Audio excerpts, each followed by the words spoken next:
Yes, so Sims getting that equalizer there. I was hoping to catch that equalizer, but in the end, I mean, Everton 2, Chelsea 2. That's how it played out. Controversial circumstances. Koulibaly letting Sims out of his sight for a split second, and he took advantage of it. I thought that was a brilliant substitution because he came off the bench. This was supposed to be a game Chelsea was supposed to win comfortably. I expected Everton to struggle to create chances, but we always knew Everton had the set piece threat. So them scoring their first goal from a set piece was not a concern. I expected them to score at least goal. The second goal was a much more of a surprise because you look at that goal and Koulibaly on top form is dealing with that. The Koulibaly we know is not kind of moving at Sims the wrong way and kind of falling off balance. I don't know what happened to him there. Look, mistakes happen. I don't want to say it's... He's not been great for Chelsea. No, he has not. He has not. What could be the problem? He's not old. He's supposed to be in his prime. It's not like he's in decline. Yeah, and I don't want to say age because we are seeing Thiago Silva, who has lost his pace and agility, still being a solid defender for Chelsea. I don't want to say age is the reason. Maybe he's just struggling to adapt because remember, even Thiago Silva, his first few games at Chelsea were not the best. I think Lampard was playing a higher line. He had to cover more ground. Yeah. So, look, it takes some time, but that goal, I mean, there was no reason he should have gone in. I think Kepa also didn't cover himself in glory with his attempt to save the ball. I think between Kepa and Koulibaly, one of them should have made sure that wasn't a goal. So that's very disappointing. But look, it's the same old story for Graham Potter. They create chances, they don't take them. They are a bit sloppy in their defense. Individual mistakes costing them. And look, at the end of the day, I always say, even if your team creates 100 chances in the game and you lose 1-0, because your keeper can't control a back pass.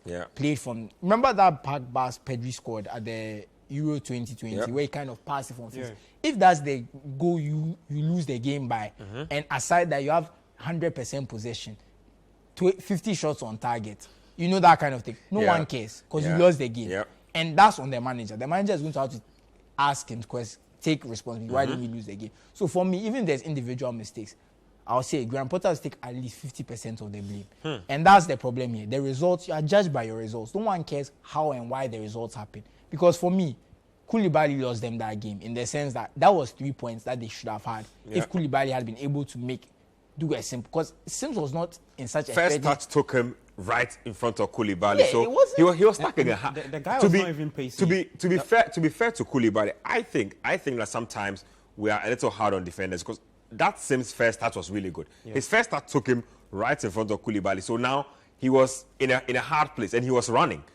If he touched Sims a tad little, it would have been a penalty. See, a defender of his experience should be able to shepherd Sims towards the line.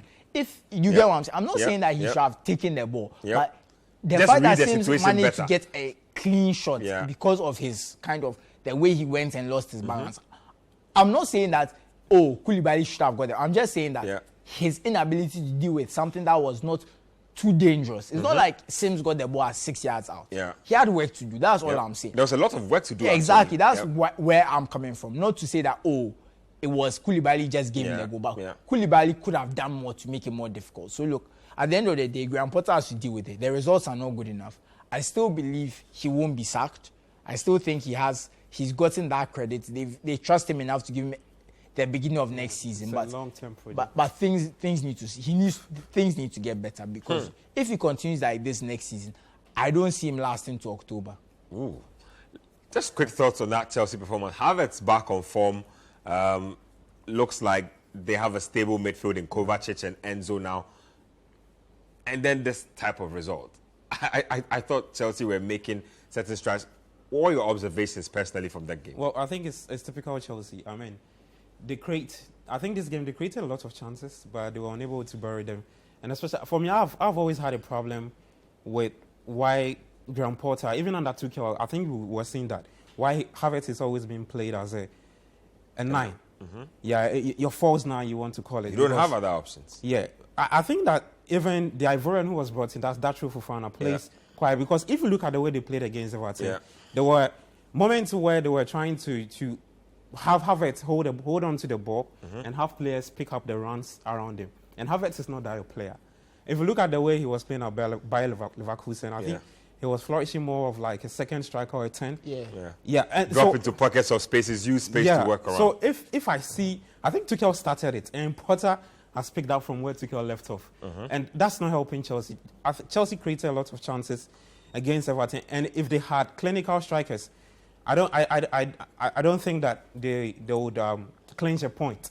I think they would have scored more goals because, look, the players, Pulisic, he's not been in, and he says he's had a lot of injuries in and out of the team. They've brought in a lot of players. Mudryk is now adapting. Sterling, he's not been the best. You look, Potter always keeps changing the team. You don't get that cohesion you're looking for, especially for the up front there. So I think he'll pick a lot of the blames, like Susu said. And I for instance, I wasn't really happy with the substitutions he did. That Fofana Wesley was arguably the best defender in that back three. Then you yank him off. You bring in another player. You see, it distorts the way the team plays, and that's where Everton pick up the advantage, and they were able to get the equalizer. So I think Potter needs to look at the substitutions he makes and try and get a very, very good attacking system that would work for him. Because if it doesn't, I don't think I'm just surprised that they've not been playing that Fofana. He might not have scored. I've seen him a couple of times. His runs up front have been incisive. His body language has been good.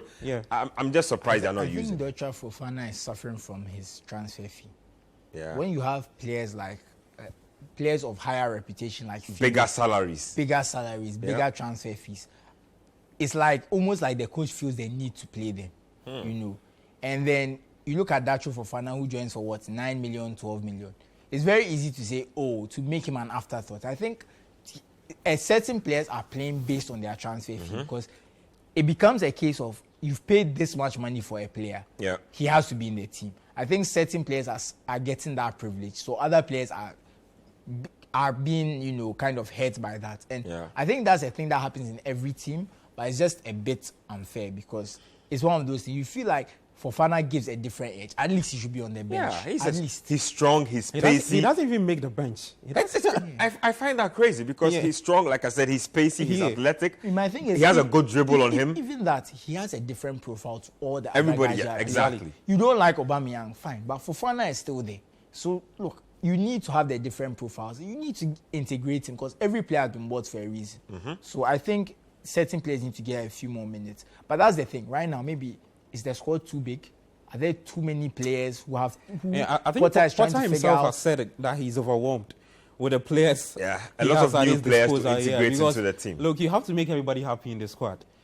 Week in, week out, players will perform at probably training grounds, and they expect to start in games. And as a coach, you have this headache. Who do I start?